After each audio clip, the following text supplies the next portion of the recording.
Kuhusiana na mchezo wetu wa kesho wa kombe la shirikisho la CRDB, mchezo wa raundi ya 16 baina ya Simba Sports Club pamoja na Bigman. Mechi itakuwa ni saa 10 kamili katika uwanja wa KMC, na Simba Sports Club tumejiandaa, tumefanya maandalizi tangu tumecheza mchezo wetu wa mwisho tarehe 14 dhidi ya Dodoma Jiji.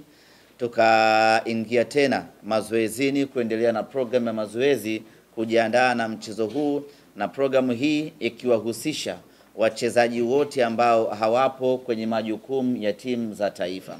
Kwa hiyo tumekuwa na wiki mbili thabiti za maandalizi kuelekea mchezo huu dhidi ya Bigman, pamoja na kwamba ni timu mpya kwenye masikio yetu, lakini haiondoi uhalisia kwamba ni mechi ngumu. Timu mpaka inafanikiwa kufuzu kufika hatua kama hii, maana yake ndani yake ina ubora usiomithilika.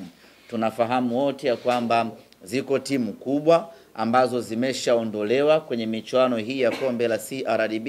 Kwa hiyo ukiona timu iko hapa sasa hivi, maana yake hiyo timu ina ubora wa kufika hapa. Hivyo mechi yetu sisi na wao katika mchezo huo wa kesho hautakuwa mchezo mwepesi, na sisi tunamtazama Bigman kama mpinzani mkubwa, mpinzani mgumu, mpinzani ambaye atakwenda kutupa changamoto kubwa, na tumejiandaa kwa ukubwa huo.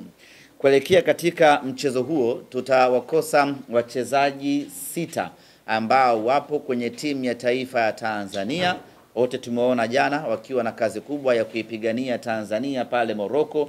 Kwa hiyo hao tutawakosa, lakini wengine wote waliosalia wako tayari na wako timamu kwa ajili ya kuipigania Simba katika mchezo wa kesho dhidi ya Bigman.